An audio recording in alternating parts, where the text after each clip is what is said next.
Assalamualaikum warahmatullahi wabarakatuh. Alhamdulillahirabbil alamin wa bihi nasta'inu ala umurid dunya waddin wassalatu wassalamu ala asyrafil anbiya wal mursalin wa ala alihi wa sahbihi ajma'in. Amma ba'du. Rabbis shrahli sadri wa yassirli amri wahlul 'uqdatam min lisani yafqahu qawli waj'al li wazira min ahli. Allahumma aftah lana hikmataka wansur alaina rahmataka min khazaini rahmatika ya arhamar rahimin. Sahabat-sahabat yang berbahagia, terima kasih sudah hadir dalam acara ngaji bareng bersama Gus Baha. Terima kasih juga kepada sahabat-sahabat Mahat Ali, alumni dan simpatisan yang saat ini sedang meramaikan pengajian secara online, masih di channel Mahat Ali. Sebelum saya buka, ada dua hal yang ingin saya sampaikan kepada narasumber kita. Yang pertama, kami mengucapkan terima kasih atas perkenan hadir untuk yang kedua kalinya. Sebenarnya Mahat Ali kemarin ada rencana sowan ke dalam Gus Baha, tetapi karena lockdown akhirnya kami tidak bisa, dan insya Allah kalau sudah keadaan memungkinkan kami akan ke sana biar sah menjadi muridnya. Itu yang pertama. Yang kedua, ini sekedar laporan, bukan untuk minta pujian, bahwa di pertemuan pertama tahun lalu kita dikritik karena ternyata ada murid yang hafal Al-Quran tapi gurunya belum ada, dan itu tidak sah. Alhamdulillah, belakangan ini sudah ada 3 guru Mahat Ali yang hafal Al-Quran, Gus. Bisa. Yang pertama mohon disiapkan Ustadz Ahmadi Muhammadiyah ya.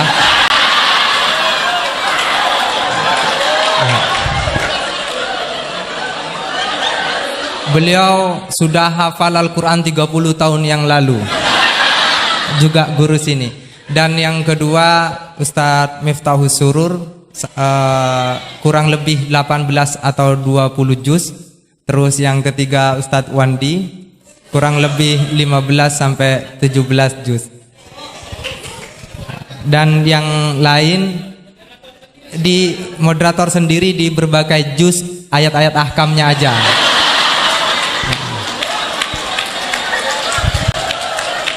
Dan juga sebagai laporan, Ustadz Herudin sebagai sekretaris Mahat Ali Situbondo sudah membuat ancang-ancang peraturan bahwa musrif atau pembina di Mahat Ali itu sekurang-kurangnya menghafalkan ayat ahkam berikut beberapa juz yang kelak nanti ditingkatkan menjadi harus 30 juz. Tetapi ada yang kurang baik. Setelah itu aturan itu berlaku untuk yang daftar jadi dosen. Kalau yang sudah jadi dosen bagaimana Ustadz Herudin? Ustadz Herudin mengutip Al-Baqarah tentang ayat riba itu, Gus. Faman ja'ahu mau'idatum mir rabbih fantaha falahu ma salafa. Jadi yang sudah udah itu amruhu ada ilallah. Jadi bersyukurlah saya sudah masuk sebelum ada syarat-syarat itu.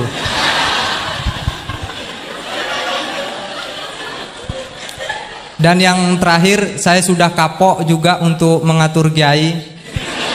Saya tidak akan ngurus temanya apa, waktunya berapa. Saya persilahkan sesuka-sukanya juga saat ini dalam pengertian yang hakikat. Bukan hanya karena kapok ngatur ya, tetapi juga beliau sudah berjanji tidak akan lebih 45 menit tahun lalu. Jadi ini hanya soal menagih janji saja. Saya persilahkan kepada yang mulia.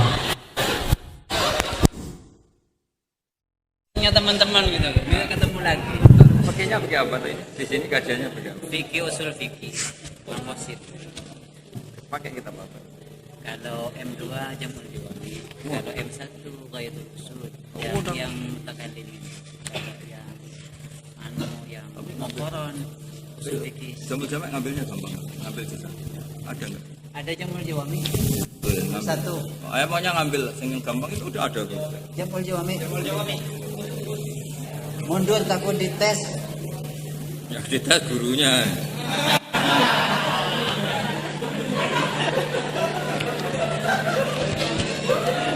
Siapa nanti yang dites Qurannya? Kamu ya?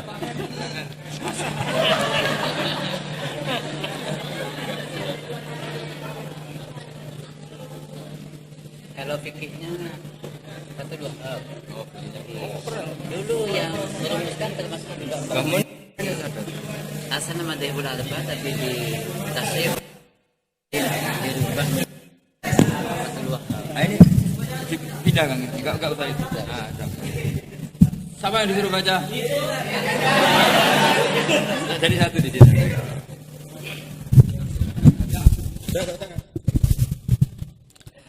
Assalamualaikum warahmatullahi wabarakatuh. Bismillahirrahmanirrahim. Allahumma sholli wa sallim ala sayyidina Muhammadin wa ala alihi washabihi ajmain. Amma ba'du. Semoga semua di sini dimaafkan Allah taala. Karena ganggu wong top.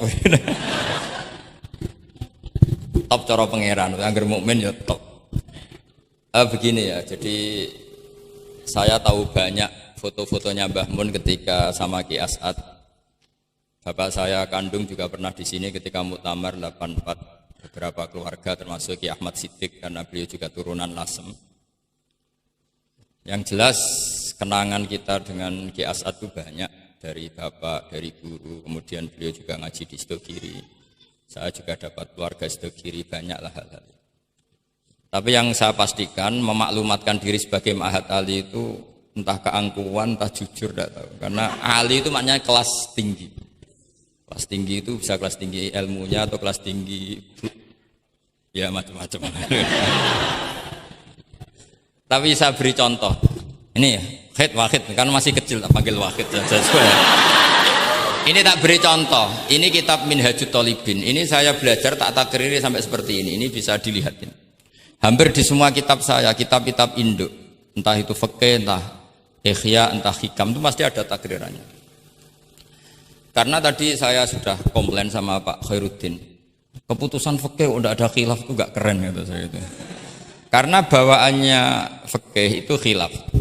Saya beri contoh ya. Di sini fikihnya kan diajarkan kan Fathul Wahhab ya. Saya sedikit cerita tentang Fathul Wahhab. Dulu indukan kitab fikih itu namanya Al-Um, ya kan? Dikarang katanya, dikarang oleh Imam Syafi'i. Sebenarnya enggak dikarang, diimlakkan. Ini pakai bahasa Ma'had Ali, kelas tahqiq. Ya, kalau bahasa umum kan kitab dikarang Imam Syafi'i itu salah besar. Karena di situ masih ditulis qala Imamunas Syafi'i. Yang benar itu amla alainas Syafi'i, diimlakkan oleh Imam Syafi'i, ditulis oleh beberapa muridnya. Yang paling masyhur kalau kitab itu Imam Muzani. Sebenarnya di situ ada Imam Buaiti, ada Imam Robi, tapi yang paling telaten itu Imam Muzani. Sehingga kitab itu dinisbatkan pada Imam Muzani. Di beberapa itu juga ada yang dengan tanda kutip ditinggalkan oleh Imam Muzani. Disebut Infiradul Muzani anis Syafi'i. Kemudian setelah jadi Mukhtasarul Muzani, ini saya tanpa menyiapkan materi loh, karena sebetulnya saya sudah minta Gus Azam hanya ngisi di pengajian umum, karena sudah saya kapok ke sini. Kapoknya itu bukan karena mangkel, tapi nggak ada perkembangan. Itu nggak ada perkembangan. Jadi hafal Quran itu keharusan seorang faqih. Baru hafal 4 aja diceritakan. Memang ini ngawur sekali itu sebetulnya. Memang normalnya seorang faqih memang hafal Quran. Enggak boleh hanya berapa? 4. Enggak meyakinkan. Nah, Mukhtasarul Muzani itu ada beberapa hal yang beliau beda dengan Imam Syafi'i. Kemudian disarai namanya kitab Nihayatul Matlab fi Dirayatil Madhab oleh Imam Haramain. Saya punya kitabnya dan tak pelajari. Oh, ini maklumat. Bukan niat sombong, ini niat cerita fakta. Nihayatul Matlab fi Dirayatil Madhab. Kemudian Imam Haromen punya murid alim alamah yang saat itu belum suka tasawuf. Namanya Imam Ghazali. Beliau akhirnya menulis Al-Basit, berhubung Mak Hatali sinau Basit gak pati iso mergo kegeden digenti Al-Wasit. Al-Wasit ya ora pati disinau ini digenti apa? Al-Wajiz. Alhamdulillah kayaknya Pak Khairuddin juga gak punya. Punya kita Wajiz. Wahid punya? Wahid Wajiz? Berapa halaman itu? Kitab Wajiz itu. Berapa halaman? Tebelnya aja kira-kira seberapa tebelnya? Ya, tebelnya seberapa? Kalau nggak tahu isinya paling nggak tahu tebelnya. harganya masih ingat ya? Kalau nggak tahu isinya tahu harganya ya? Cetakannya DKI apa? Iya, ya, ingat dia kalau uang ingat dia. Jadi bawaannya orang nggak bakat soleh itu kalau uang itu ingat. Terus setelah itu diringkas lagi sekaligus ada kritik tertentu, komplain tertentu disebut al-muharrar. Jadi memang syaratnya fikih itu harus ada yang komplain karena nggak bisa final. Disebut apa? Al-muharrar. Al-muharrar itu ya sudah dinamain al-muharrar yang sudah diteliti oleh Imam Rafi'i. Ada yang komplain lagi ya setengah sarah tapi setengah komplain. Namanya Minhajut Thalibin. Minhajut Thalibin dikomplain lagi di era Syekh Zakaria Al-Ansari. Dari masdar dengan jamak mudzakkar salim diganti manhajut tullab.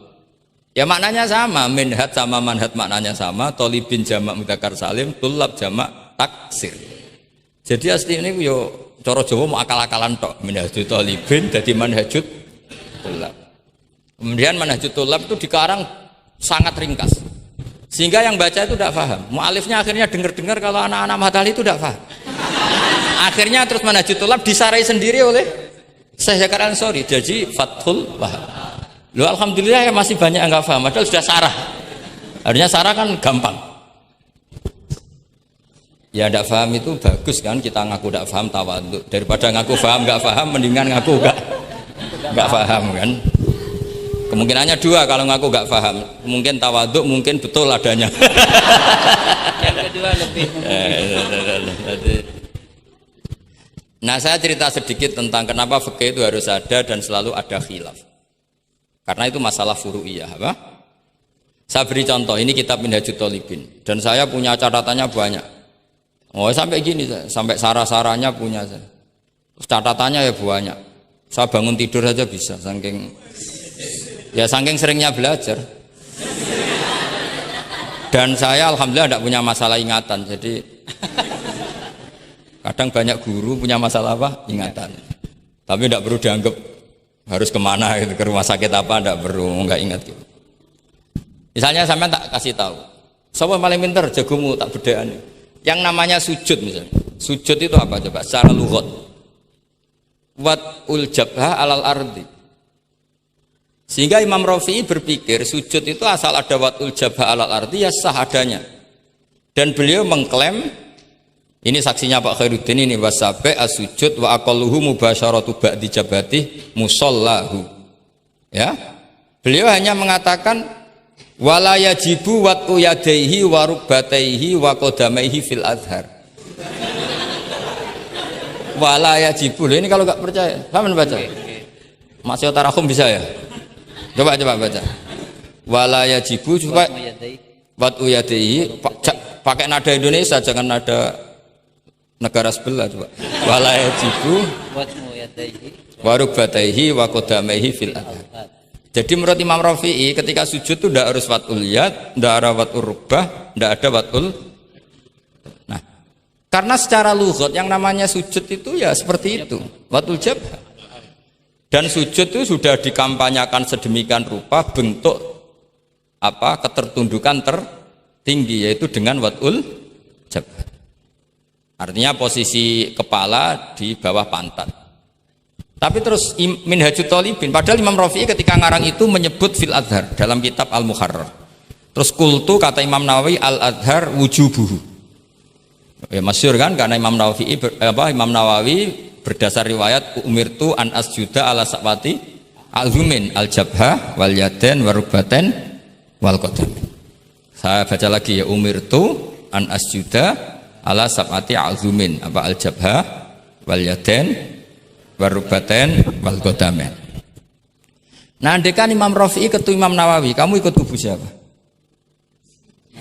Nawawi kan? Nah, sekarang oke, berdasar riwayat dan praktek guru-guru kita semuanya seperti itu. Kalau sujud melibatkan 7, oke, itu berdasar riwayat dan berdasar perilaku guru-guru kita. Oke, secara sanad kita tidak punya pilihan, pasti seperti itu, ikut guru. Tapi kalau pertanyaannya dibalik, saya ulang, pertanyaannya dibalik, min asbabir riddah itu adalah sujud lisonamin. Kira-kira kalau ada orang sujud hanya watul jabah lisonamin, sudah murtad apa belum? Murtad kan? Loh enggak, sudah murtad belum? Termasuk murtad kan sujud lisonamin atau li ghairillah. Kira-kira untuk murtad syaratnya melibatkan 7 anggota apa cukup watul jabah?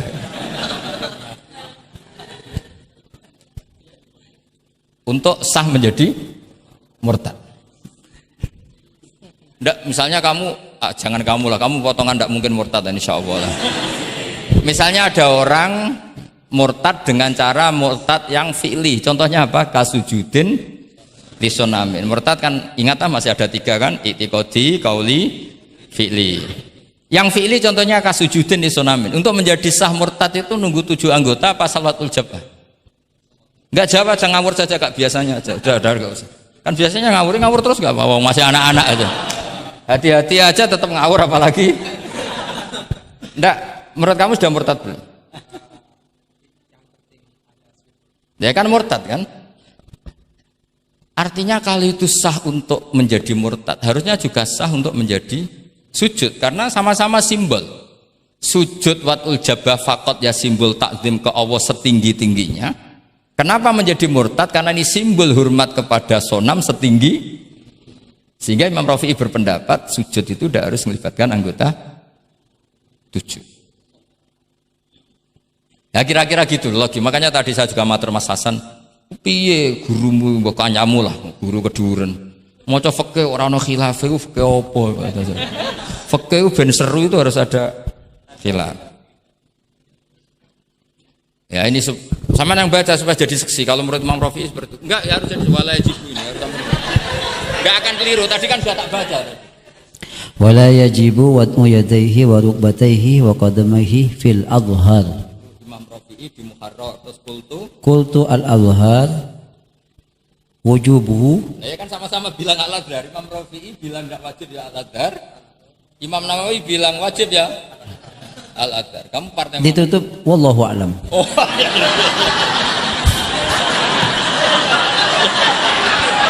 Enggak ada, Gus. Ada walam. Enggak, wallahu a'lam. Aduh, ini enggak ada penggantinya.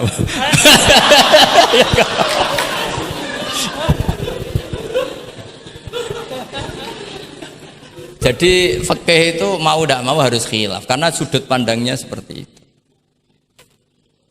Misalnya sopan itu baik. Misalnya saya di sini, kiai kamu saking sopannya itu dodok mulai sana itu bagus. Tapi nak kiaimu apa kepleset terus kue sopan. Sedang kiaimu kesemper lagi dok. Sehingga kita sebagai kiai itu mikir sopan itu bagus. Tapi kalau berlebihan kan tidak efektif kan. Cong aku pengen jedeng tuntun kayak kokono. Soal sini tuh kan deprok terus melaku ke sini. Jadi makanya ya kita harus ngeritik juga, sopan berlebihan juga akhirnya ada efektif. Jong sedang kiaimu tiba mati kayak lagi dok kan gitu kan. Nah, sekarang perempuan juga gitu. Mbak-mbak yang cantik tuh baik sopan apa baik tidak sopan? Baik tidak sopan. Karena kalau sopan sama Pak Wahid, ayo sopan, mesti eleng terus ra iso turu. Tapi nak ra sopan, seneng aku, gaji ini Mahatali mau piro. Itu langsung lupa. Dan itu bagus karena melupakan Nah, lo betul ini kan katanya tadi siapa yang hafal Quran? Ya nisa an-nabi lastunna ka ahadim inan nisa. Ini taqaitunna fala takhdu'na bil qaul fayatma alladzi fi qalbihi marad. Wahai orang-orang yang cantik, kalau ketemu lelaki itu jangan terlalu sopan. Fala takhdu'na Bilkaul, kalau ngomong jangan terlalu khudu, karena bawaannya lelaki yang fi qalbihi maradun, khudu itu dianggap mau. Saya tadi ada Mbak Cantik sama Pak Khairuddin atau sama Pak Wahid sopan. Mohon kalau derek guru mawon, mesti pikirannya, oh maksudnya gelem tak wayo, mesti dak wayo. Padahal maksudnya derek itu menderek mata pelajaran. Tapi utek-utek begini itu kan. Yang fi qalbihi apa? Marad, contoh saja loh. Tapi bisa fakta. Itu mesti pikirannya itu kemana-mana. Mpun kalau derek Pak Fakid mawon, ngomong wong ayu, nak sengaja kan rati pikir. Sehingga unik, khusus perempuan yang cantik itu sopan itu tidak baik. Di dalam komunitas lelaki yang fi qalbihi, karena pikirannya mesti. Padahal Mbak tadi bilang gitu maksudnya anut Pak Wahid, ikut mata pelajarannya. Tapi pikirannya sampean kan bisa enggak gitu. Fala taqda'na bil qauli fayatma allazi, itu hebatnya Quran. Jadi psikologi lelaki juga dibicarakan. Bawaannya lelaki kalau ketemu perempuan cantik kok sopan, kok memberi harapan, itu terus golek dukun mahabbah ngono. Kayak apa pinternya Quran? Lah ini sayangnya yang hafal baru 4. Padahal saya satu mobil saja tadi hafal berapa Gus? Pakai satu mobil. Karena pondok saya memang pondok tahfidz. Jadi yang derekno saya banyak yang hafid. Jadi satu kelas kalah dengan satu mobil. Supir saya hafal Quran, penderek saya hafal Quran, yang bawakan tas ya. Oh, kalah jauh itu sudah. Yang satu kiai tidak hafal Quran. Iya, memang pondok saya pondok tahfidz karena memang pondok tahfidz. Jadi seperti itulah. Masa kamu menyarankan orang tidak sopan? Tidak mungkin kan. Masa kita ngajari santri-santri tidak sopan? Tidak mungkin. Tapi kalau kamu ajari sopan, khusus yang cantik, ketemu lelaki yang seperti itu, akibatnya fayat ma'alladzi fi qalbihi marad. Makanya di sarah-sarah atau di tafsir-tafsir sampai ada penjelasan wa yusannu lil marati takhlidu sautiha. Perempuan disunatkan menebalkan suaranya untuk menghilangkan rasa apa? Syahwat lelaki tadi. Terus paling enggak misalnya enggak mau nebalkan ya judes. Misalnya ketemu Pak Wahid, Mbak apa yang di? Gak urusanmu. Oh, itu mesti langsung lali. Nah, tapi nak jawab, badhe napa ngersakno napa? Nggih kula tak derekno jenengan riyen. Wah, bahaya. Padahal maksudnya derekno itu ya mata pelajaran, tidak ada hubungannya dengan mau dinikah. Tetap muni naudzubillah lah kalau itu. Nah, itu fikih. Jadi fikih itu menginduk ke usul fikih. Tapi usul fikih sendiri itu kalau tidak ngerti fikih jadi itu jadi liar. Karena khayalnya lebih tinggi. Makanya banyak orang yang pengagum usul fikih itu jadi liberal karena terus terlalu banyak khayal. Maka pondok-pondok itu harus ada fikih dan ada usul. Saya beri contoh liar itu begini misalnya. Maqasidus syariah itu kan bisa subjektif. Sehingga Imam Syafi'i itu yang kritik man istahsana faqad syarra'a. Orang yang sering berpikir istihsan faqad syarra'a, maka dia mau berpikir bikin syariat tandingan. Misalnya gini, saya ini kiai yang suka tirakat. Karena dulu misalnya mondoknya itu suka tirakat. Terus santrinya diwajibkan puasa setahun atau diwajibkan enggak boleh makan nasi. Itu bikin syariat tandingan. Karena apa? Tahrimu malam yahrum, mengharamkan sesuatu yang tidak haram, atau mewajibkan ijabu malam yajib. Itu termasuk kriminal cara Sulam Taufik. Loh iya, bahkan Sulam Taufik mengebabkan itu di bab riddah. Saya ini sudah tak toleransi, temu tak tulis minal kabair, kalau di Sulam Taufik dimasukkan bab riddah karena ijabu malam yajib berarti bikin syariat. Atau tahrimu malam yakhrum juga artinya bikin. Tidak tahu guru di sini biasanya tahrimu malam yakhrum apa tahrimu malam yuharram. Umumnya bacanya apa? Bisa dua. Ya rodok maju berarti sermayan. Nah, tapi kamu tidak bisa menyalahkan kiai-kiai yang mengharuskan muridnya tirakat karena itu cara untuk kasrus syahwah misalnya, untuk memecah syahwat. Tapi tetap saja nggak boleh mewajibkan karena nanti ada syariat tandingan. Nggak boleh. Syariat ini sudah sempurna, nggak boleh ada syariat baru. Yaitu disebut ijabu malam yajib atau tahrimu malam yakhrum. Maka kata Mbah Mun, resikonya jadi kiai ngalim. Mbah Mun sering guyon gitu. Aku kiai ngalim jadi ribet. Apa ngaramno rokok sing darani halal yo akeh. Dihalalno cah cilik-cilik rokok. Jadi kiai itu kan lebih tunduk ke konstitusi ilmu. Ribet lah, ribet. Misalnya begini, sampean tak bedheki. Assalamualaikum ketika salam itu yang wajib salam pertama apa salam kedua? Pertama. Itu wajib niat mufaroqah apa niat menghabisi sholat atau mengakhiri sholat apa enggak perlu niat? Nah, mesti ulama berdebat. Karena ketika Allahu Akbar bisa Allahu Akbar demo, bisa Allahu Akbar niat sholat. Maka untuk membedakan, lo kan bisa aja kan? Demo itu udah harus berontak enggak? Misalnya kamu ngerti perempuan yang kamu cintai, ternyata omongan Mbak Pak Guru Khairuddin kan Allahu Akbar, guru kok ngono kan gitu kan. Nah, untuk membedakan itu, kalau untuk sholat atau untuk takjub diharuskan niat Allahu Akbar.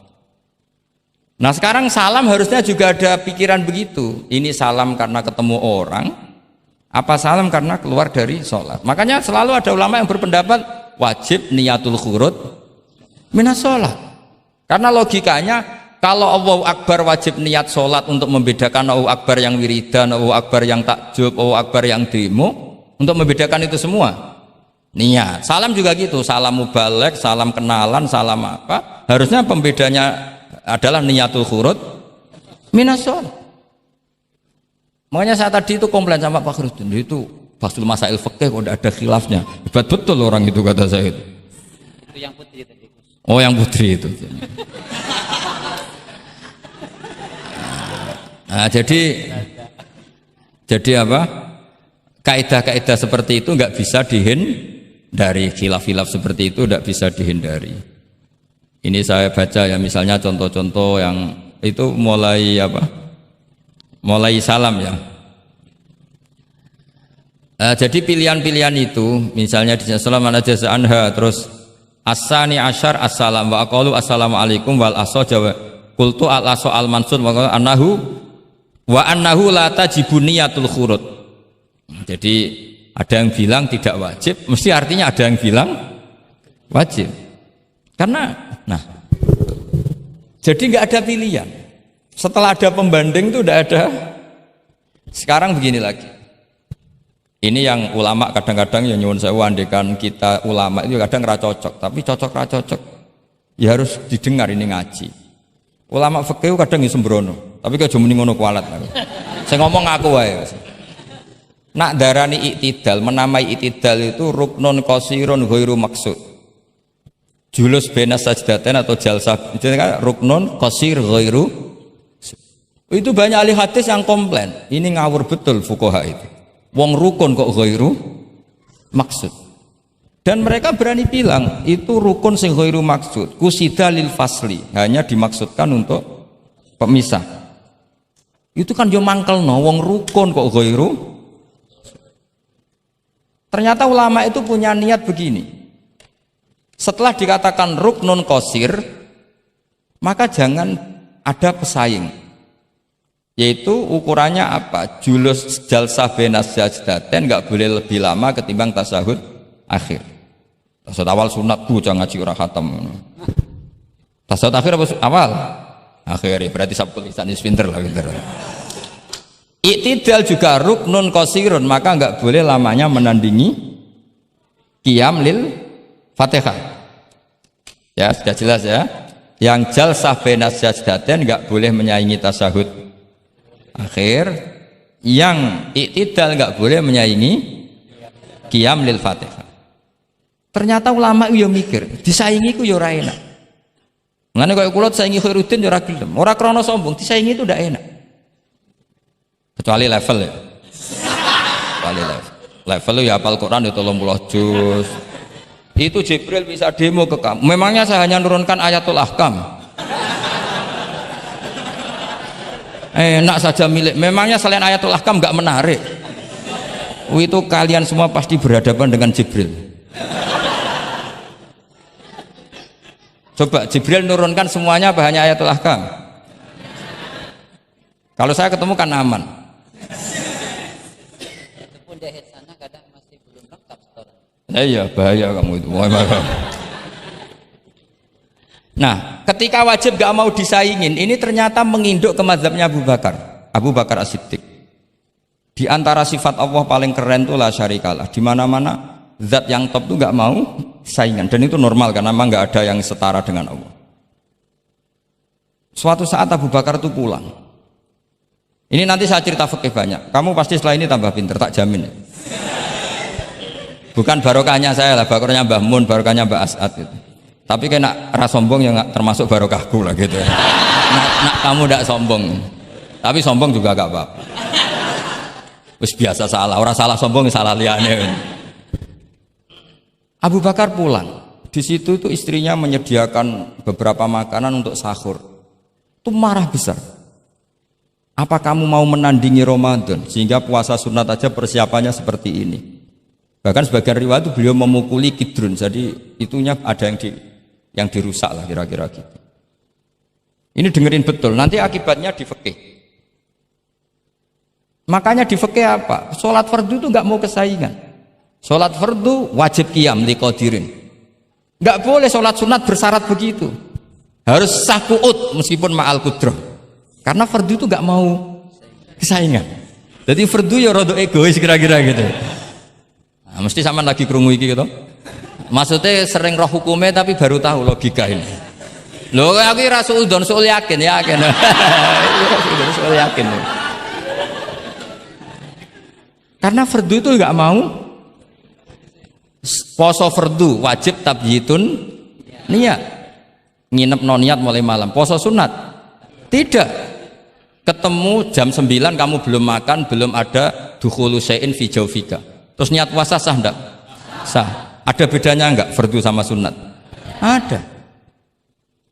Sholat fardu wajib itmam, puasa wajib itmam. Puasa sunat amiru nafsi. Puasa sunat bojo lagi apian bisa kamu batalkan. Tapi nak puasa fardu, oh sanksinya berat. Itku rokobatin sampai ya siamu sehari ini apa? Mutatabi'an. Terakhir itamu sitina. Tapi kalau puasa sunat amiru nafsi, kamu terus nggih monggo, ndak terus intinya fardu itu nggak mau disaingin.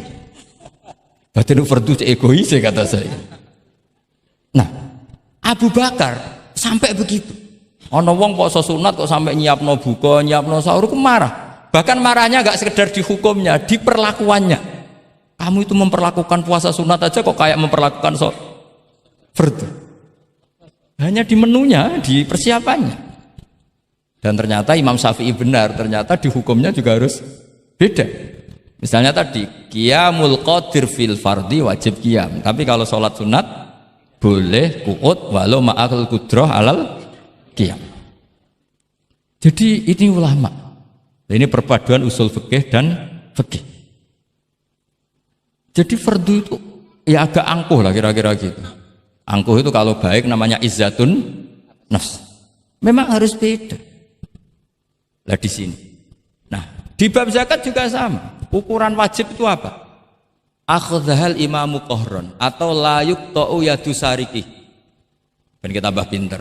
Tetap goblok ya ora apa-apa zaman akhir, tapi kita tak pinterno sithik lah.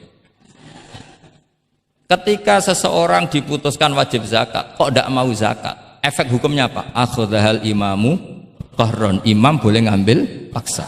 Atau kalau mustahik itu nyuri dengan kadar yang memang jatahnya la tuqta'u yadu.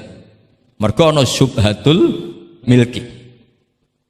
Jadi, paham ya? Jadi sampean misalnya fakir, tanggane Pak Khalidin gak gelem zakat, nyolong jatah. Andaikan dia lomo mustahik kamu itu dapat sekian. Itu enggak boleh dipotong tangannya karena kamu ngambil jatah. Jadi sekali diputuskan wajib itu punya akibat akhdhal imamu qahron atau la tuqta'u yadu sari. Jadi itu fikih. Jadi fikih itu konsisten. Nah, sekarang yang dikatakan fikih itu ainut ta'ah apa shawab, apa hak. Nah, itu yang ulama berdebat. Sekarang misalnya sampean tak bedheki begini. Sing darani salat sing sah iku madhep kiblat. Betul kan?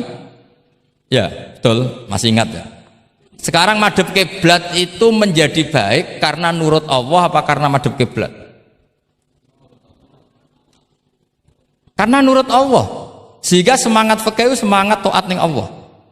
Falau sholla arba'a raka'atin bi arba'i jihadin, itu enggak perlu i'adah. Karena ketika aku istihad sana itu kiblat, rakaat kedua rubah ke sana, rakaat ketiga rubah. Allah ngitunge, saya iku capek oleh kepen roh kiblat tenanan nganti spekulasi ping 4. Artinya apa? Karena kadang Allah itu butuh taate apa butuh kasile? Butuh taate. Nah, ini yang paling angel. Tapi di dalam banyak hal kaidah fikih itu al-ibrah bima fi nafsil amri, kadang bima fi dzannil mukallaf wa bima fi nafsil amri, kadang mu'al ibrah bima fi dzannil mukallaf la bima fi nafsil amri. Jadi selalu fikih itu khilaf. Fikih yang furu'iyah maksudnya, yang furu'iyah. Ini kadang-kadang rada angel gurumu ini. Nah, sekarang misalnya seperti itu, ijtihad tadi. Ijtihad itu apa coba? Ya tadi ketika Anda sholat madhep sana terus taghayyara ijtihaduka dan memutuskan kiblat ke sana, kamu harus nuruti ijtihad kamu apa enggak? Harus nuruti kan? Karena kalau kamu teruskan di rakaat kedua madhep sana berarti kamu ibadah dengan cara yang kamu yakini salah. Maka harus rubah. Karena ada kaidah al-ijtihad la yunqadu ijtihad. Ya kok ijo. Ya udah pinter iso nerusno. Nah, ternyata itu sudut pandang kalau dengan kaidah itu, sehingga lau sholla arba'a raka'atin bi arba'i jihatin sohat sholatu. Tapi kalau dibalik al-ibrah fil ibadah itu bima fi dzannil mukallaf wa bima fi nafsil amr. Nah kalau Anda kan sudut pandangnya pakai kaidah itu, berarti kan pasti ada 3 jihad yang salah. Pasti apa mungkin? Pasti. Nah kenapa di bab al-ijtihad itu ditoleransi? Padahal jelas yang 3 ini tidak fi nafsil amr. Lagi-lagi tidak semua ulama cara pandang sama. Yang satu pakai kaidah ini, yang satu pakai kaidah. Makanya saya sering mencontohkan berkali-kali. Kalau kamu ingin suan saya nggak apa-apa, tetap baik. Karena kemungkinan seneng kiai ya 2. Dulu saya sering bercerita. Ada tabiin tanya sama sahabat, bagaimana wajah Rasulullah SAW. Tabiin ini nangis. Wallahi saya ini saking hormatnya, saking haibahnya Rasulullah, saking hormat saya tidak pernah berani melihat wajah beliau. Saya sowan juga agak berani karena takut ganggu. Jadi cara seneng kiai itu ya kadang ra perlu sowan. Karena bawaannya itu ganggu. Loh misalnya saya ketemu anak istri saya kan asik, terus ketemu Wahid kan ya pusing. Jadi Allahu Akbar. Provokator ini. Jadi justru saking takdimnya Rasulullah, pilihannya itu tidak sowan karena takut ganggu Rasul. Ada sahabat yang pilihannya sowan. Wong jenenge seneng ya sowan. Tapi kalau dibalik, jenenge seneng ya aja ganggu, ayo milih ndi. Ini 2 mazhab yang sama-sama kuat. Jenenge seneng ya sowan, jenenge seneng ya aja ganggu. Ayo milih mana kamu? Ada 2 pendapat. Kenapa Anda begitu yakin dengan satu pendapat? Di furu'iyah, saya ulang lagi di furu'iyah. Ya, bukannya maklumat di fitur. Jadi tidak gampang. Sholat pakai pakaian resmi begini itu bagus. Pakai jubah, kamis, atau pakai hem, pakai sarung itu bagus. Tapi andaikan Nabi selalu sholat demikian, itu bahaya. Saya ulang lagi bahaya. Bahaya bagi syariat ini. Ini saya niat ngajarin gurunya, bukan anak-anak. Suatu saat Jabir bin Abdillah, kalau kamu baca lihat di bab sholat di Bukhari atau di Kitabul Ilmi, ilmu fi sholat maksudnya. Itu Jabir bin Abdillah itu pernah datang ke masjid pakai gamis, pakai baju resmi, imamahnya dicopok, kamisnya dicopok, semua dicopot, terus sholat hanya pakai sarung tok, izarin wahid, terus akidan torofaihi ala atikihi. Ini kayak orang kuno, sarung satu di talen, akidan torofaihi ala atiki, terus sholat. Geger sahabat tabiin, kan ini era tabiin, geger tabiin. Unzur ila sahibi Rasulullah, lihat tuh sahabatnya Nabi. Sholat kok model kayak gitu. Ketika Pak Khairuddin sudah sholat dengan segala penampilan, jubahan, terus pakai imamah, dehem dari belakang, orang minggir semua, sudah top lah pokoknya, sudah top pokoknya. Ini sahabatnya Nabi. Terus ketika sahabat mulai dan nyun sewu, beliau ngendikannya agak kasar. saya melakukan ini. Sama cek nanti di Bukhari. Kalau ada Bukhari juz 1 ambilkan, nanti tak bacakan. Apa cukup nanti tanya gurunya? Tanya saja nanti ya. Kalau 5 menit menemukan berarti dia sudah paham. Kalau ngasih waktu 1 hari masih cari-cari berarti. Ukurannya gampang. Kalau saya setengah menit langsung ketemu. Nanti ya cukup gurunya ya. Nanti kasihkan. Kalau bilang besok berarti belum tahu. Tapi kalau 5 menit kok ketemu ya sudah lumayan. Kata Jabir bin Abdillah, saya melakukan ini liyaroni al-ahmak misluk. Keras sekali. Saya melakukan ini supaya orang ahmak kayak kamu itu tahu. Ahmak itu terjemahnya nggak usah diterjemah. Ya play jahil atau teman akrabnya apa? Jahil yang agak kebablasan itu namanya apa? Ahmak. Jahil yang ya sudah seperti itu. Ternyata itu berkahnya masya Allah sampai sekarang. Beliau terus ngendikan, ra'aitu Rasulullah sallallahu alaihi wasallam yusolli hakadza aqidan tarafai izari ala atiki. Andai kan itu nggak pernah dilakukan seorang sahabat yang bersaksi Rasulullah pernah melakukan itu, maka kita akan menganggap sholat jubahan resmi seperti itu menjadi syarat sah. Pakai hem seperti ini resmi menjadi syarat sah. Barokahnya itu diketahui, oh yang paling pokok itu satrul aurah, yaitu mabena surah warubah. Jadi tidak konsisten itu kadang penting untuk menjaga varian hukum. Loh, Nabi itu nggak pernah terawih. Andai kan Nabi terawih terus, maka akan dikira terawih itu wajib. Nah barokahnya nggak pernah terawih, itu kamu bisa nggak terawih kan gitu. Maksudnya ya boleh nggak terawih kan. Ya, kalau nanti pengurus mewajibkan, carikan takbir sulam taufik ijabu malam. Bisa masalah besar itu. Nggak ada. Ini cerita ilmu, nggak cerita perilaku. Nggak ada. Ini cerita ilmu, nggak cerita apa? Perilaku. Jelas kan? Jadi kadang seperti itu penting. Contoh lagi, dan ini sering saya utarakan. Ketika Nabi Fathu Mekah, tofa ashabu jami'an, itu musyatan. Semua ketika tawaf itu jalan kaki. Tapi Nabi itu unik. Tofa Rasulullah wahdah rokiban. Nabi tawaf itu pakai kendaraan unta. Yang lainnya musyatan, semuanya masin, jalan kaki. Tapi Nabi malah tofa rokiban. Padahal jelas kaidahnya al ajru bi qadrit. Tapi andai kan Nabi kok tofa masyian, maka kita tidak tahu caranya tawaf, tidak tahu hukumnya. Atau paling enggak nganggep bahwa syarat sahnya tawaf harus jalan. Tapi barokahnya Nabi tofa rokiban, akhirnya ada hukum, ternyata syarat sahnya tawaf tidak harus jalan, tapi boleh berkendara. Akhirnya kita tahu orang sepuh sedikit sholat apa tawaf pakai kursi roda, pakai macam-macam. Jadi semuanya itu berkah, perbedaan itu berkah. Tapi yang baca harus orang alim. Kalau orang yang fikal bi marot ya piye Nabi karep wong liya kon mlaku ndek enak-enakan numpak. Ya ribet nek kena wong sing fikal bi marodun fazatahum wa marad.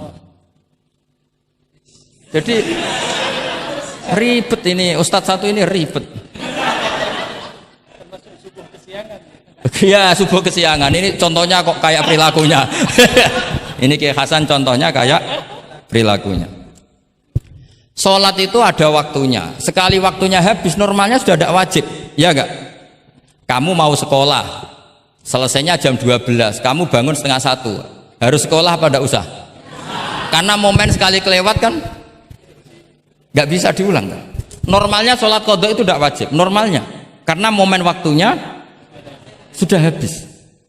Dan qadha normalnya juga nyuwun sewu haram normalnya. Tapi berhubung Pak sering kodok terus bilang gak haram kan? Karena yang kodok bukan hanya santrinya tapi apa? Gurunya. Tapi nyun sewu, Nabi itu tahu ditakdir kodok. Saya tidak bilang Nabi kodok, ditakdir kodok. Ini bedanya Nabi dengan kamu. Nabi pernah ditakdir kodok. Dan nyatanya Nabi tetap sholat. Akhirnya jadi syariat kodok itu tetap. Andai kan Nabi tidak pernah kodok, maka orang cara berpikir waktunya kan sudah habis, pasti malaikat bagian nyatet sudah gak ada. Lalu apa sholat wong sing nyatet wis tutup buku kan? Karena logika waktu itu kalau momennya kelewat ya sudah normalnya. Tapi agama ini tidak seperti itu. Berhubung Nabi pas kodok juga sholat. Itu kayaknya juga jamaah ya. Wah itu yang ribet itu. Ya kan jamaah kan itu. Jamaah kan? Wah aku nak bawa praktek ning pondok. Ya ribet. Separuh pondok kodok terus dimami Khairuddin sing komat wahid. Wah. Perkara kan? Nah barokahnya ngerti kunut itu sunat, pura-pura ndak kunut. Akhirnya kayak orang kan? Yaitu mau melakukan sholat duha. Ini iya akhirnya guru saya sedang sholat duha. Itu husnudon yang gioblok.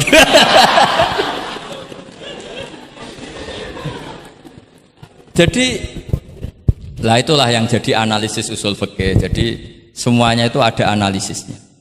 Saya ulang lagi, semuanya itu ada. Yang jelas itu di antara pantangan Islam itu ijabu malam yajib dan tahrimu malam yahrum. Karena manis tahsana faqad syarra'a. Dan Allah itu enggak suka ada syariat tandingan, itu enggak suka. Karena bahaya kalau semua orang istihsan, bahaya. Saya pernah ini cerita nyata. Ada pengurus yayasan yatim piatu yang sehat. Saya ulang lagi, yang sehat. Sehat yayasannya, sehat apa keuangannya, sehat perilakunya. Datang ke saya minta doa, minta nasihat. Normalnya kan saya puji, tapi saya dingin saja. Saya bilang yayasan yatim piatu itu bagus, tapi lebih bagus lagi kalau dibiarkan. Karena anak-anak yatim ini kan milik keluarga. Setelah bapaknya mati, biasanya mbahnya ngerawat, Pak D, Pak Leknya ngerawat. Nah, dengan kamu ambil ke yayasan itu, dia tercerabut dari keluarga. Satu, Anda jangan merasa perilaku Anda atau solusi Anda atau amal Anda lebih baik. Bisa saja kalau di keluarga lebih. Tak beri contoh, anak yatim di kampung saya ini gendut-gendut. Karena dulu Pak D, Pak Leknya, mbahnya tidak pati sayang, barokah yatim sayangnya berlipat. Terus kedua, barokahnya di rumah makannya bebas. Kalau di yayasan kan harus pakai jam. Mana seneng cah cilik makan di jam. Jadi biar, ya nah ini lagi-lagi khilaf. Yang setuju yayasan yatim, yang sehat loh, kalau yang nggak sehat memang kita tidak cocok. Yang sehat, bayangkan yang sehat, itu saja ada masalah. Karena tadi anak ini kan bagus, makanya Mbah Mun pernah dawuh, ya yayasan yatim piatu itu ya apik, tapi gak oleh bocah tercerabut songko keluarga. Nah, ini kalau kita mentasrek terus semua anak diambil terus gak tahu Pak D-nya siapa, mbahnya, meskipun ditulis, tapi kan nggak semudah itu. Ingat kalau hanya sekedar di catatan dokumen kan, tapi kalau dibiarkan di keluarga ngundang Pak D, Pak Le, Mbah dan sebagainya. Jadi nggak bisa misalnya kamu bahas masalah gimana hukumnya mendirikan yayasan yatim piatu, terus kamu bilang sunat mutlak, nggak bisa karena di sini ada unsur tadi. Kak sampean mondok ini sunat apa enggak, Pak mondok? Ya bisa wajib, bisa sunat, bisa haram. Karena yang haram misalnya gini, kamu di kampung kamu itu andalan, tidak ada orang baik kayak kamu, tidak ada yang bisa ngaji kecuali kamu. Enak-enakan mulang neng pondok, mergo keren timbang mulang neng kampung, mau wong telu. Makanya Mbah Mun kalau guyon sama saya masih ingat betul lagi. Jadi kiai yo latihan, aku tahu keliru kata Mbah. Tak pikir keliru apa? Anak perainan ditanya Mbah Mun, "Cung perainan kok neng pondok?" Mbah Mun sempat kusnudon kayak cah sregep, wong perainan kok ndak pulang ini.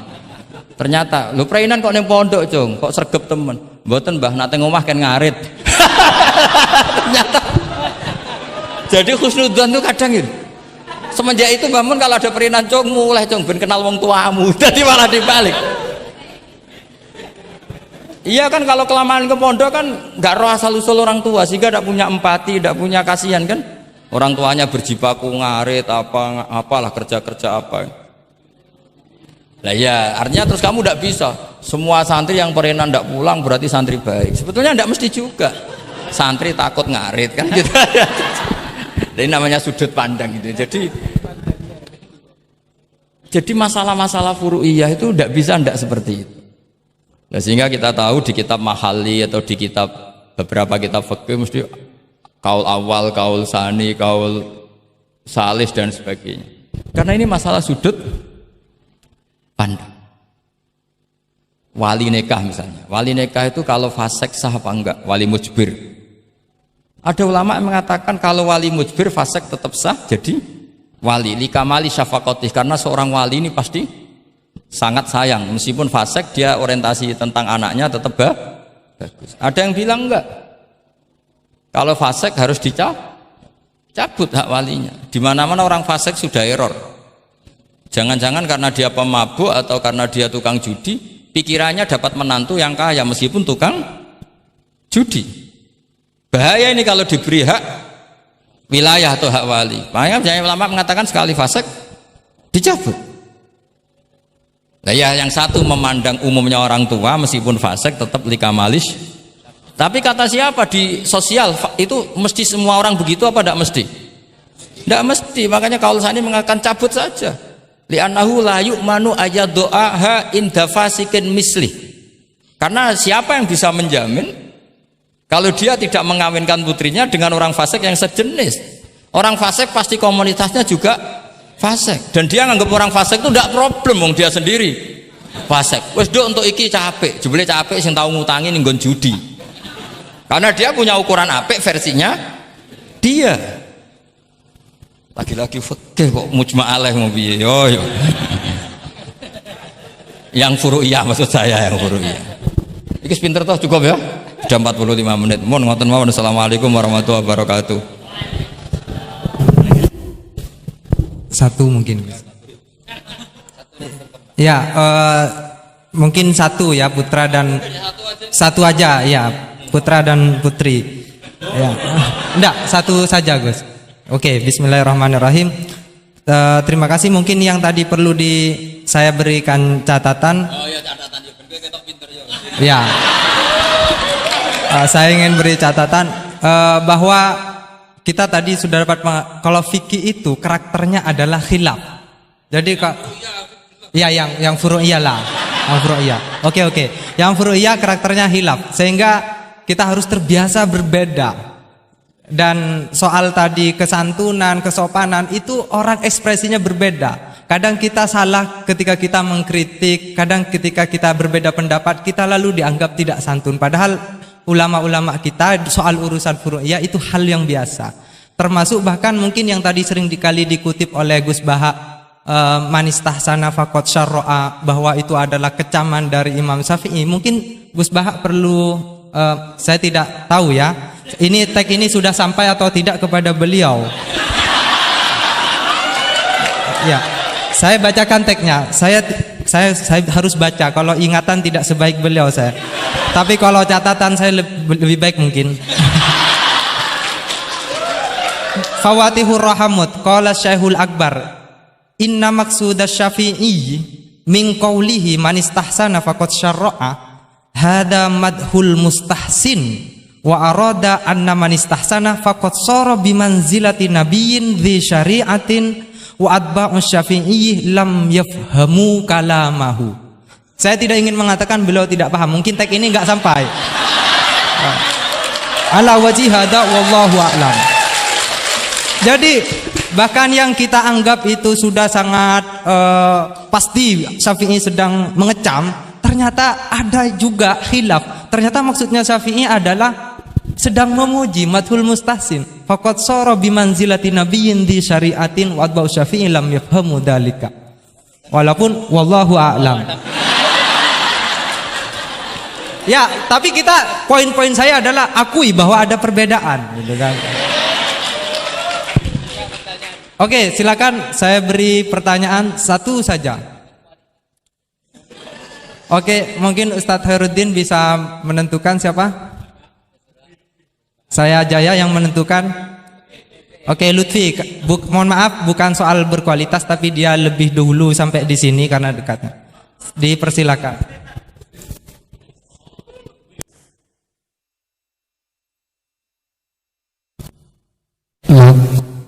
Assalamualaikum warahmatullahi wabarakatuh.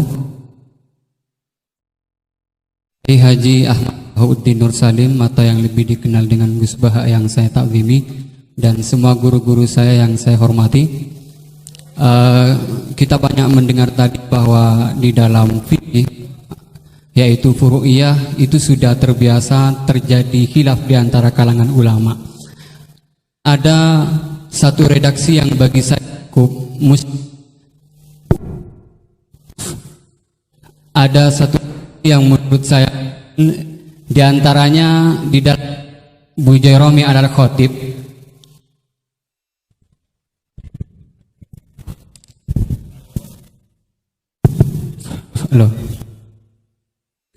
di antaranya redaksi yang terdapat dalam kitab Bu Jairomi Al-Khatib, dan ini juga dikutip di dalam kitab I'anatul Thalibin ketika membahas soal apakah ad-dukhon itu dapat membatalkan puasa atau tidak. Dukhon yang dimaksud di sini adalah dukhon yang masyhur dengan kata at-tutun atau tembakau, atau dalam konteks sekarang mungkin rokok. Itu kan ulama sebetulnya berbeda pendapat, bukan hanya dalam apakah membatalkan puasa atau tidak, bahkan hukum rokoknya aja ulama sudah berbeda pendapat. Tetapi kemudian ada redaksi yang menarik bagi saya cukup muskil, yaitu beliau tiba-tiba mengatakan begini, la'anallahu man ahdatsahu, semoga Allah melaknat orang yang memproduksi rokok. Itu penting digarisbawahi, la'anallahu man ahdatsahu. Man ahdatsahu bukan man ista'malahu.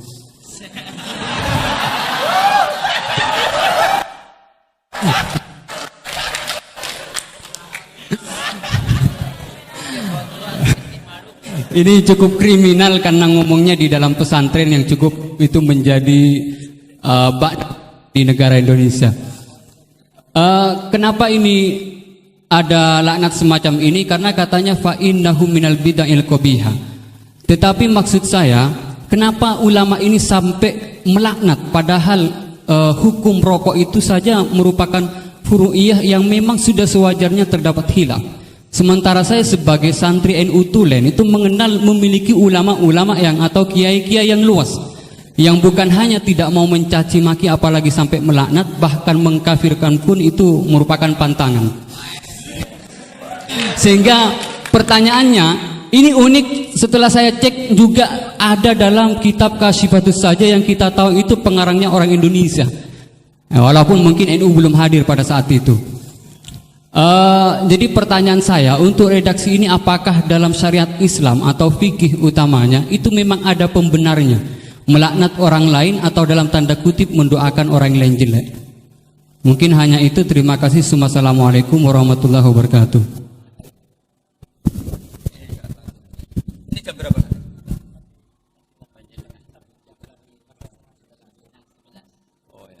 Bismillahirrahmanirrahim. Semoga Allah mengampuni Pak Wahid. Itu takbir itu ngawur sekali. Itu Syekhul Akbar, yang dimaksud di itu Ibnul Arabi. Itu termasuk statement sing mimma yuhaddaru bih. Jadi yuhaddaru anhu. Termasuk fatwa-fatwa yang orang harus menghindari. Apalagi itu justifikasinya wa atba'u syafi'i la yabamuna. Sampean lihat di semua kitab usul fikih itu masyhur itu ibtalul istihsan. Termasuk di kitab Sayyidina Muhammad Syari'atu wa Al-Khalid. Semua kitab usul fikih Imam Syafi'i menolak istihsan apa menganjurkan? Menolak. Sekarang keyakinan orang banyak Imam Syafi'i menolak, dengan satu orang Imam Syafi'i memuji. Jumhur versus wahid satu orang. Doakan ya semoga Allah memberi tobat. Loh, saya tuh tahu betul itu. Jadi itu kan seseorang satu, yaitu Ibnul Arabi, mengvonis ashabu Syafi'i la yafhamuna. Padahal di semua kutubus Syafi'i, jumhur memang mereka tahu kalau Imam Syafi'i itu menolak istihsan. Jadi itu jelas manis tahsana faqat syara'a itu kalimatu dzamin minhu, bukan kalimatu madkhib. Itu jelas ya. Nah, yang menyangkut rokok tadi saya kan sudah mengulang. Kalau rokok dengan arti rokok itu kita ngikuti guru-guru kita, tidak pernah mengesahkan orang puasa yang rokok. Jadi ini bukan masalah furu'iyah, karena tetap dianggap ain. Jadi ini saya sendiri secara pribadi, dan kalian harus setuju karena anut guru-guru kita tidak akan mengesahkan orang puasa merokok. Karena dukhon itu termasuk ain. Selain itu tidak perilaku guru-guru kita. Nah, soal khilaf tentang rokoknya sendiri tidak urusan dengan puasa loh ya, saya ulangi, tidak urusan dengan puasa. Itu karena memang tadi malam yadul kan al aslu fil asya al ibahah kan malam yadulat dalil ala tahrim. Jadi ya taruhannya halal dulu, tapi tidak urusan orang puasa. Saya ulang lagi loh, karena salah paham ruwet. Nah, kalau masalah laknat tadi, laknat itu ibaratun anil bukhdi. Jadi tidak laknat itu tidak harus yang orang itu harus kesampaian lah kira-kira. Jadi kalau sampean tanya hukumnya melaknat orang mukmin gimana? Jelas di Sulam Taufik laknul mukmin itu tidak boleh. Tapi manusia itu tidak cukup punya bahasa untuk mengekspresikan kebencian atau tidak suka. Kadang-kadang spontan terlontar kata apa? La'anahu. Jadi itu hal-hal yang bawaan sabkul lisan. Itu kan sama dengan orang Arab bilang la wawah. Karena nggak bisa dihindari. Makanya di bab tolak, dengerin ya bab apa? Ketika seorang suami marah sama istri terus bilang gini, lasti bizaujati, kamu itu tidak istri saya. Itu tidak dimasukkan sharihut tolak, tapi masih dimasukkan kinayatut tolak. Karena maksudnya lelaki ketika sadar tadi, kamu seperti ini tidak seharusnya. Seakan-akan perilaku kamu tidak perilaku seorang istri. Sehingga itu tidak dimasukkan sharihut tolak, tapi dimasukkan padahal kalimatnya jelas, kamu tidak istri saya. Tapi itu kan bawaan emosi. Itu kan seperti kiai baru duka, ora santriku nak sing penggaweane kodok. Nah, sekali-kali kiai ini takut. Terus kalau santri ini tiang lintu, yo ora ngawur ya. Karena ya ora trimo nak santri ini dipek wong liya kan gitu.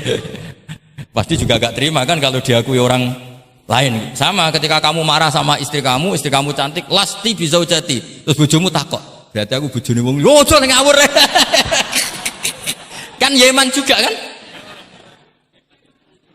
Eman kan? Jadi makanya di semua hukum itu selalu kalau masalah ungkapan kalimat itu kira-kira yang mirip la yu'akhidukum wa billaghwi fi aimanikum, karena bawaan kalimat spontan itu pasti ada. Makanya dulu ada sahabat yang nyuwun sewu Nabi ngendikan papa gitu, terus agak terganggu itu, padahal Nabi ngendikannya ya spontan, tapi tidak sampai laknatullah. Akhirnya Nabi, "Dah kamu tidak usah susah. Fa'ayul muslimina adaituhu aw sababtuhu aw syatamtuhu wa laysa dzalika ahlan wa la ahlan lidzalik apa fat'al dzalika kafaratau wa zakatau wa ajr." Jadi apa ya, bawaan spontan itu pasti ada. Ya saya ulang lagi ya, ini yang kembali ke takbir tadi.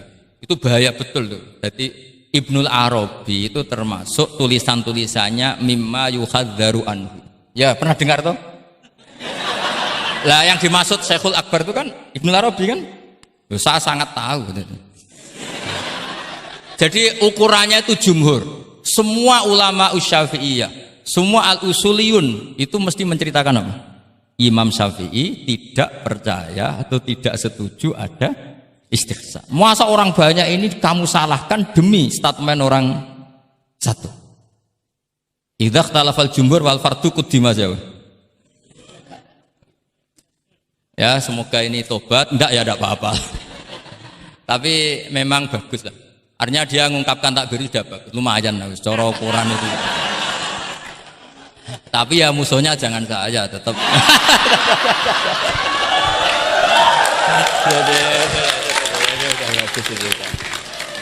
Kalau ada yang jauh seperti Abdul Wahab Murtab memadukan yang dimaksud. Oh enggak mungkin, itu memang salah. Jadi cari saja di ya ibtalul istihsan. Ya pokoknya walhasil ashabu Syafi'i semuanya menolak istihsan. Wong Imam Syafi'i butuh gini. Kalau nanti ada istihsan yang baik, mintanya Imam Syafi'i jangan katakan istihsan, itu masuknya kias.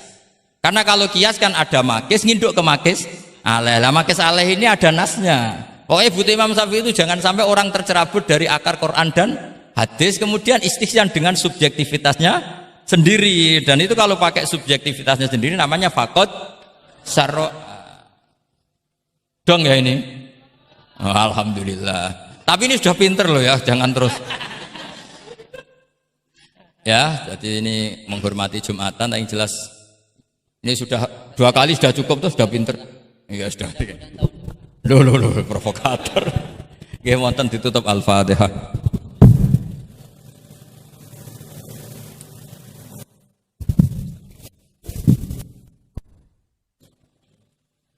Baik, sekali lagi saya ucapkan terima kasih kepada Gus Bah dan saya mohon ampun kepada Allah dan minta maaf kepada beliau. Memang tujuannya bukan untuk menyaingi ya, tapi untuk supaya sampai tag itu kepada beliau. Biar tingkat kebedaannya berkurang dikit misalnya. Tapi bagaimanapun saya kalah memang. Okay. Ya, kita tutup dengan bacaan surah Al-Asr satu kali bersama-sama. Bismillahirrahmanirrahim. Wal 'asri innal insana lafi husrin illal ladzina amanu wa amilus solihati wa tawassaw bil haqq wa tawassaw bis sabr.